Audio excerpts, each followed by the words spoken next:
All right, welcome back to the Four Wheel Drive podcast driven by Shelter. That's music by the Southern River Band. Let It Ride, of course, bringing us in. Socials, you find us at the Four Wheel Drive podcast on Instagram and all our episodes over on BackChat YouTube. Ronnie, mate, we've got another special guest with us. We've got Jamie, the Australian Bushman. The Australian Bushman. Thank you for joining us, mate. Thanks, guys. I think, so we're here at the Sydney Four Wheel Drive Adventure Show, obviously. I don't think there'd be a busier man than yourself after 6 hours on stage emceeing. I don't know how many of them you knew that you were doing, but you spent a lot of time up there, mate. I'm sorry about one of them. Yeah, Ronnie stitched you up on one of them. But, mate, what's been going on? Had a good experience so far the last couple of days? Oh, look, it's been absolutely brilliant, actually, because I've been out of the scene for over 12 months. Yep. So I've been sort of kicking back off social media the whole lot. Right. And it was only a couple of weeks ago I got a phone call to come to this show.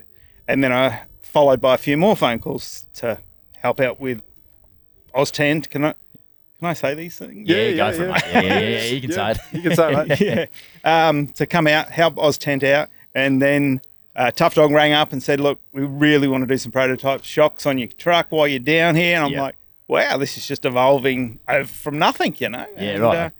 And then coming back into it, because I've been out of it, and then just catching up with everyone. It's just been really, really good, and everyone's been so welcoming. So yeah, it's good to have you back, mate. Yeah. Thank you. Good to see you back. And thank you for joining us on here too, mate. It's late in the day. So, so much appreciated. Yeah, we're looking forward to cracking these shelters. Just for you. It's just been a talking day. I know my throat's starting to croak now. Lips are dry. It's all happening. Because we've been doing competitions up that end of the right. So you've been even busier up there. Yeah. Oh, yeah. It's been insane up there. Mate, that's unreal. So,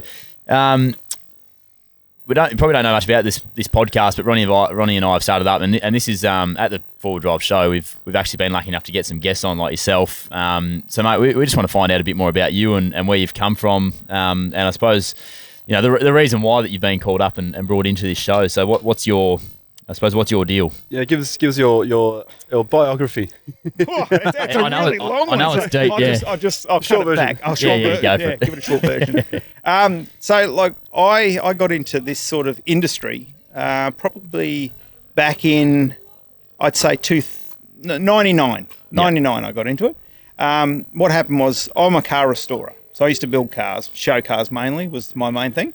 And I decided to sell the shop. And I thought, I'm going to buy a solar panel, a fridge, battery, and go travelling around Australia because I love four-wheel drive. I always did then. And so off I went on my little tangent, and I went back to the shop I bought it from, and I said, you guys, none of this worked. And I explained why it didn't work, everything like that. And then they come back to me and they said, would you like a job? And, funny enough, I wasn't doing anything at that time because I'd sold my business. So I went, yeah, sure.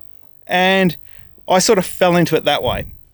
So, because I've always been in business, I then built their business for them. Oh, right. And I built it quite quickly and quite large. Yep. And it got to the point where I was going to China a lot and doing a lot of stuff like that well. And then I thought, no, bugger this. I've had enough. I'm going to do my own shop.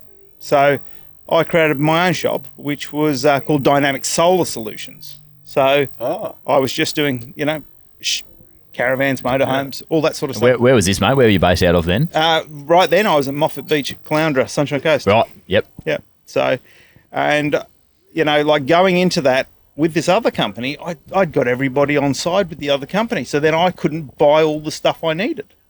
Yeah. So that made it really hard to build this business. And then back then, we didn't have the social media side of things. So it was all magazine advertising. Yeah. Oh, the magazines don't come out. They take 3 months.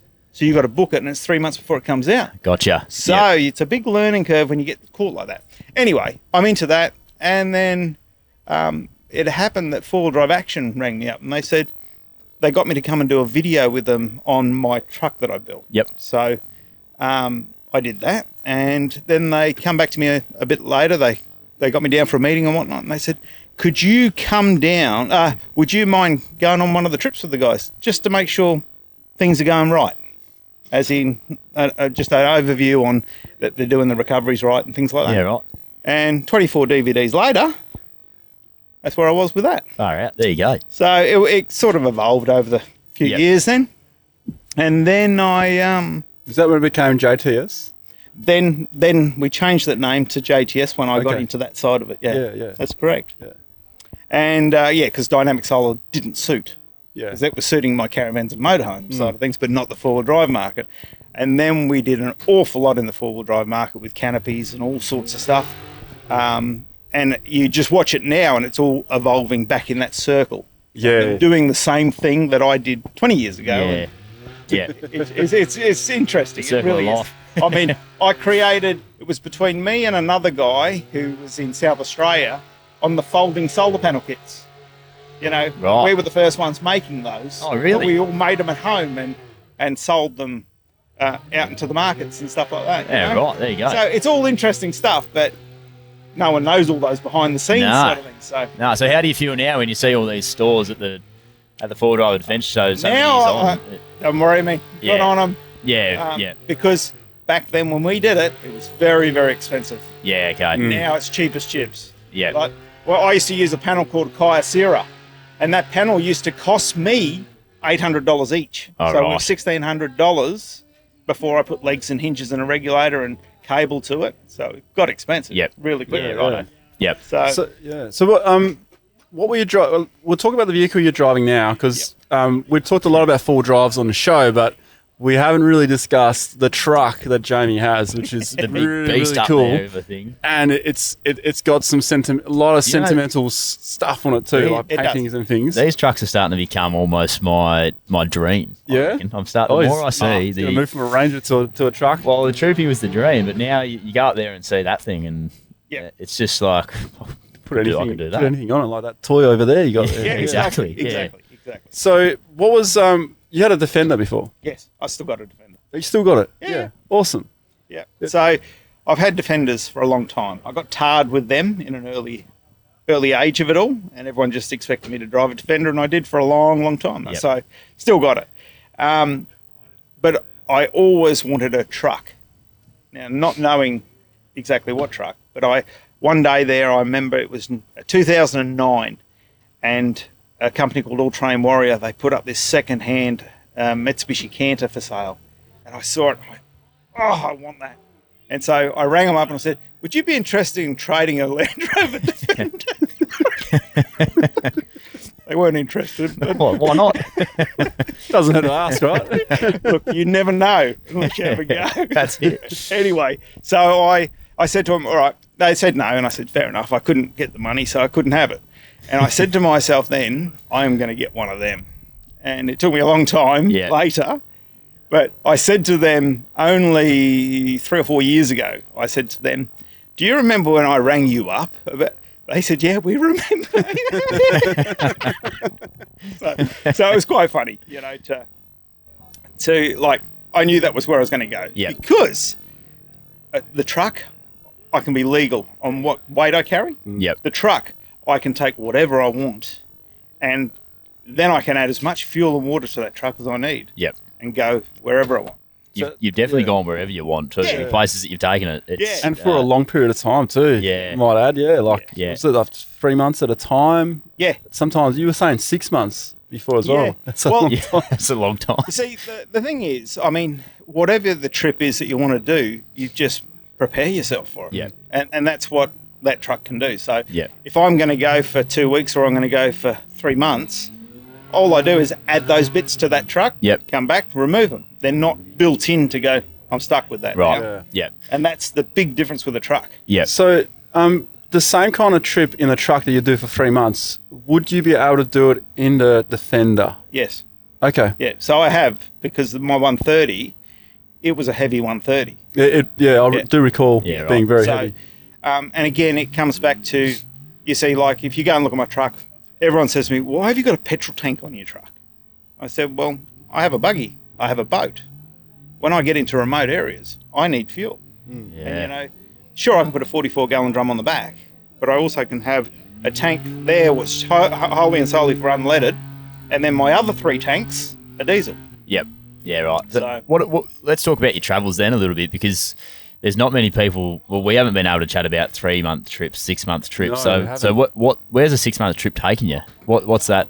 So you can, it really depends on what you want to do. But like if you go into the Northern Territory, you can poke up and down tracks. Like I can't wait to get back in the Kimberleys. That's Yeah. my biggest one. But Northern Territory, use that as an example.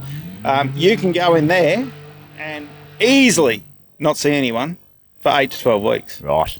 You know, just on tracks. Yep. So, because, you know, it's like when you look at anything that Ronny does when he's doing long distance shots, you can see that area of how vast that area is.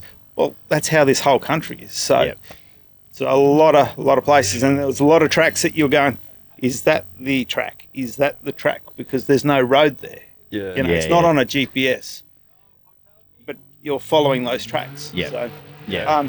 with COVID, like, I hope you don't mind me swapping and changing. I can't help it because I go different places all the time. Yeah, So, go for it. in COVID, I was in the desert a lot.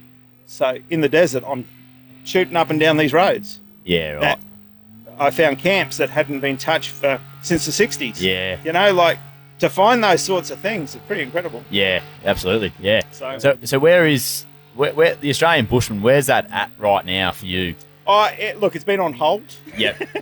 But look, I always wanted my passion is the country. Yeah. And sharing the culture of this country. Yep. It's always been my passion. And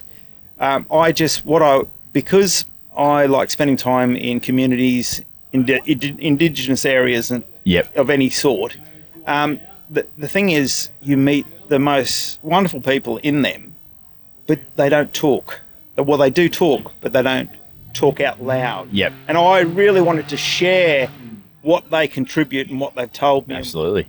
And just share it with other people. That was my biggest aim with Australian Awesome. Bushman. Yep. And at the same time, tell people about how you find bush tucker, how you do all that sort of stuff. Now, I'm not one of those professionals that can name all this and that with different things. Mate, you can name a lot of things. So we were having a few conversations at the pub, and I'm learning about all these different bush tucker. I had no idea. I'm walking over stuff all the time, and mate, we're gonna have to go on a trip. To show me the stuff.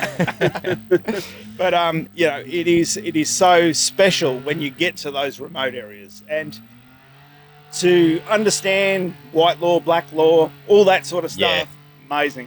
And a lot of Australia hasn't been able to probably connect to that. No. So And they definitely haven't. I mean, my truck tells its own story.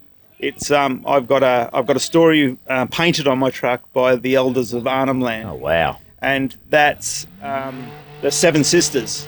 Now they're the healing ladies of Arnhem Land. Yep. And they've put this painting on the side of my vehicle so that wherever I travel, they travel with me. Wow. And it's actually on the internet, so you can actually read about it. Yeah, right. And it's powerful, isn't it? Yeah, it's very powerful. Yeah. Yeah, that's awesome. So what's the future look like for you from now onwards? Is that still? I'd love to go back to doing that. Yeah. I really would. I mean, I've been doing trips ever since, but I haven't been sharing nothing. Yeah. Okay. And I because I'm not the camera person, I'm not the editor. I'm the person that does the trip and will tell a story. Yep. I can't do the other part of it, sort of thing. Okay. So it either stays with me or somebody's with me to share it, sort of thing. So well, either way, the experience would be bloody incredible. Yeah. An honour I just had was they've rang me from some friends of mine in Arnhem Land have rang me and they said, look, the healing ladies want to come. They're going to the Woodford Folk Festival. I said, oh yeah, and they said they want to come and stay with you. I said, oh really? So they'll come and stay with me before the folk festival, and then they stay with me after. Right. And then when they stay after, they set up and do all their paintings on my back deck. Oh wow! And they're in an art. So they are all part of an art centre. Yep. Up in Arnhem Land, and they do all that on my back deck. And those paintings, some of them are worth thousands and thousands of dollars. It's really, really amazing. Yeah.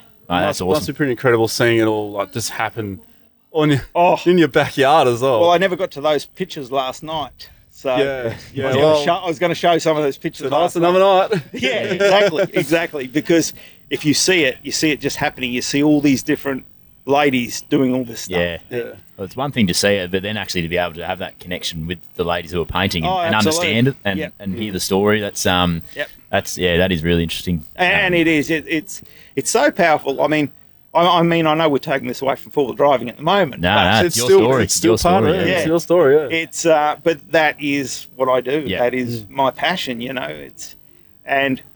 It's quite funny when you go out and do hunt and gathering with them, like up in Arnhem, Yeah. their area, and you try and keep up with them. And I was just showing this last night, like they're barefoot, and I've got these little booties on that can walk on rocks and stuff like that, and I can't keep up with them, and they've got bare feet, and they're going across oyster beds and everything else. Yeah, That is incredible. It's How they do nuts. that? Yeah. that's money can't buy experience. That Yeah, stuff. exactly. 100%. We'll take it back to forward driving a little bit, and but I overheard you yesterday. Was it the Chevy or the Shelby or what did you? Let's talk about Let's talk about your garage. Let us know what's in there, because Might be here for a while. No. Oh, look, I'm like I say, I'm a car restorer. Yeah. In real, so I don't have a huge amount of projects at the moment, which is if I told you what I did have in the times, you'd cringe. it's for your two-parter. Well, my like iconic picture I had on my panel shop was a pink Monaro. Right, so I was always known for Monaros. Right. So, and I had 3 Monaros at one stage sitting under my house. Jeez. Of What my own. years? Hey? What years? HK, T, and G. Jeez, So I've got an uncle that, 1968 Might wanna call you. 71. Wow. Yeah, so I was always known for Monaros, and I loved them. So, Yeah. But no, I don't have them now, so shame. Would you ever overland a Monaro like the Tappy's got? I don't know that I could, but I tell you what, I'd love to see that. I tell you what, it would sound a lot better than these comp trucks that have been going off in the background. I'd much rather listen to a Monaro Sounds take like a off than, chainsaw, to be honest. Yeah, sorry, you can't hear us, but Absolutely. Yeah, that's gold. But in my shed right now, I finally found a 27 Chev pickup, right. which is like a flatbed truck, and so I've got that. And the guy I got it off, I saw it come up for sale. It was only up for sale for 5 minutes, and I rang him. I was only just pure luck that I saw it. Yeah.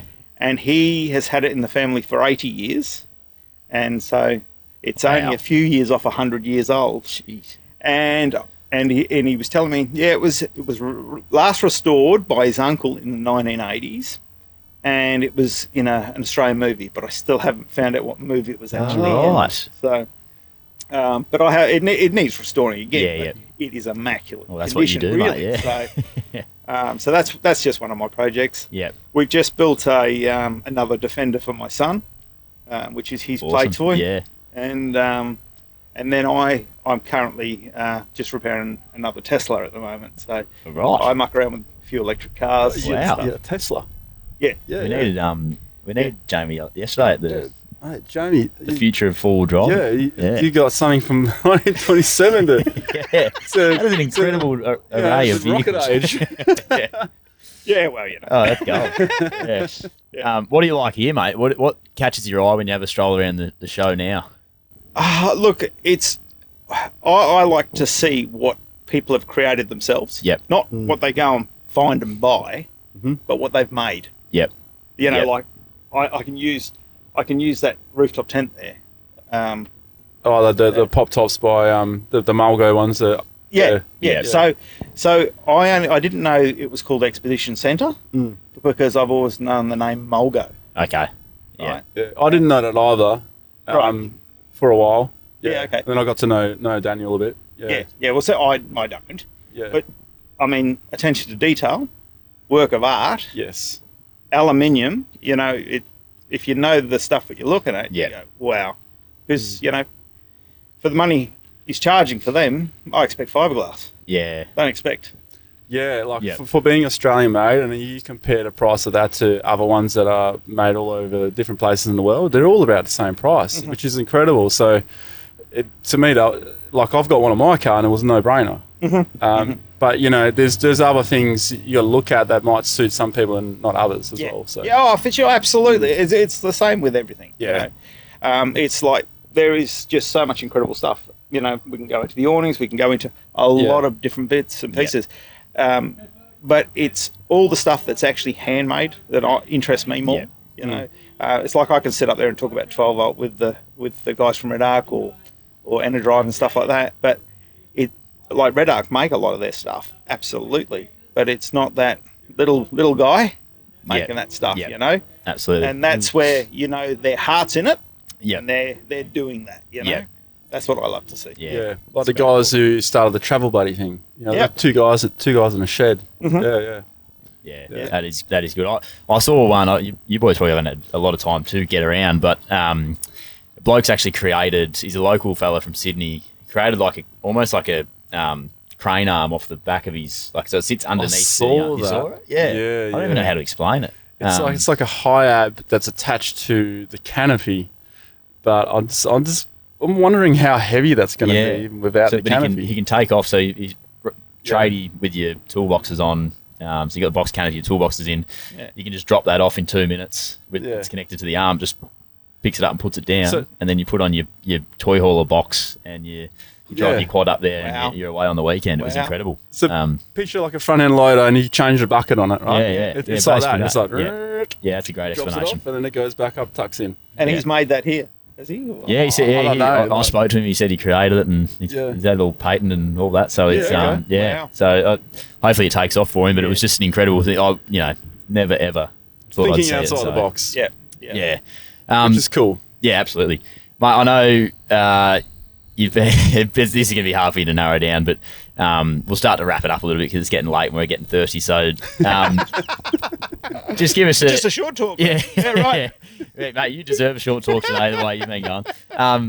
Mate, favourite destination. You can narrow it down to 2 or 3 if there is that. You know, it's hard to get one. Australia is one. Yeah. No, look, honestly, there's somewhere everywhere in Australia. Yeah. But I would bring one into it is when I cross the desert, you're doing that late afternoon as that sun's going down, the colouring is just sensational. Yeah. And you're in those dunes and you're going up and down those dunes, amazing. You set up camp for that night, get your little fire going, and then you just sit back there and look at those stars. Yep. I tell you what, the feeling you get from all that is just absolutely incredible. The amount of people that have... You just sent me into like a really relaxed state. Yeah. The amount of people that have seconded that, the desert travel and the colours, and you speak true to it too, Ronnie, but geez, I'm getting eager to get out there. And the stars are so bright, it almost lights up the desert. Almost. Well, I do the desert every year without a doubt. I have for the last... realistically, if I didn't cross it, I was in the desert over the last 10 to 12 years. Yep. I've been there every year sort of thing. And I never get sick of it. And then, then we move on to another place. And say we go to the Flinders Ranges, for sake of argument. Well, you just... There's helicopters now. The contract's above us now. Noise. It's meant to be the quiet part of the day, and they're bloody going mad. But, we go to Flinders Ranges, and it's the same thing. You just take in that afternoon, and it's just amazing over those rock faces. Yep. Just beautiful. It's like it's like the golden hour. It just changes what everything looks like. It's like when you go to like a big forest in Western Australia, and all the light hits all those white gums or the wandu trees. The desert trees, when they just get hit, the desert gums get hit with that afternoon light. I mean, how good is that? Oh, it's amazing, and I do know what you're saying about that light. Yeah. It's just incredible. But I mean, what I do, the biggest place I really want to explore and spend more time is the Kimberleys. I was in there for a while. Just like the first thing I was ever told is just follow the track; it'll go somewhere. Yeah. And well, when I was doing it, the tracks weren't worn, so you didn't know where you were going. Yeah. And you would always find different stuff. It doesn't matter if it's a gorge or whatever it is, but just what you found up in those tracks was incredible. Yeah. It really, really was. Just to mix up your thoughts here, what would be your favourite southern spot, like say on the south sort of area of Australia? Are we talking... Excluding Tasmania. No. I can talk about Tasmania too. Because I know you're going to say Tasmania. I'm not excluding Tasmania because of that. Just want to make sure our audience sees that. No. I want to go to Tassie, but yeah. Tassie's sensational. See, I can talk about all the places. Yeah. But look, if we talk Victorian high country, The biggest thing for me, Victorian high country, is finding all the different huts, going and checking them out. Yep. Because I if you look in my camera roll, I have got 250 something of huts. Oh, really? Yeah, And they're all different huts. All different huts. There might be a couple where there's doubles and triples. Yeah. You've done a few circles and... Well, I could have done it again. But I try and drop the huts into a hut pictures. Yeah, right. So, Wow. and then, in saying that, so they're amazing there, and, you're still on the mainland here, but then you go to Tassie, the huts down there are incredible. Yeah. So, they're just as amazing. Yeah. So, but then you go to the Flinders Ranges and then just the rock formation buildings. And then you go, wonder why the flooring was so high. Your mind just boggles on all the different things, why and how and all that sort of stuff. So. Yep. That's awesome. Well, Why do you reckon the floors are so high? I don't know. You got me wondering. that's one for in the shed upstairs, I reckon. Hey, mate, we won't keep you any longer. We really do appreciate you coming on. I feel like we could have, we should have probably started this at 9 a.m. and we'd probably be finished up now. Yeah. We would have just covered it all. But yeah. We can do a story another time. Yeah, No issue. yeah, 100%. We'll definitely have to catch up numerous more times. No, but we do appreciate it, Jamie, coming on. No, thank you. Thank and you. I know it's the end of the day and you've been very busy, so I appreciate your great. time. You've had a massive day, mate. Have one of those, mate. right. Have a Yeah, shelter. I think you're allowed to crack them because it actually is 5 o'clock here. So This one's warm, no. well, give me the ball, mate. They're both warm. Both of these are warm. Anyway, we'll wrap this up. Thank you. Jamie, thank you very much. Thank you. We do Thanks, guys. apologise for the. Yeah. We do. Oh, look at that. Oh, look at The that. Ragnarok Cafe coming through with the goods. We do apologise to people listening about the noise. There was a bloody truck thing going on up there and helicopters going over. But No, let them loose. anyway, we're wrapping up the Four Wheel Drive podcast driven by Shelter again. Thanks to Jamie, the Australian Bushman, and Ronnie. Thanks to you too, mate. You've been all right. Thanks, Liam. You've been all right too. Cheers, guys.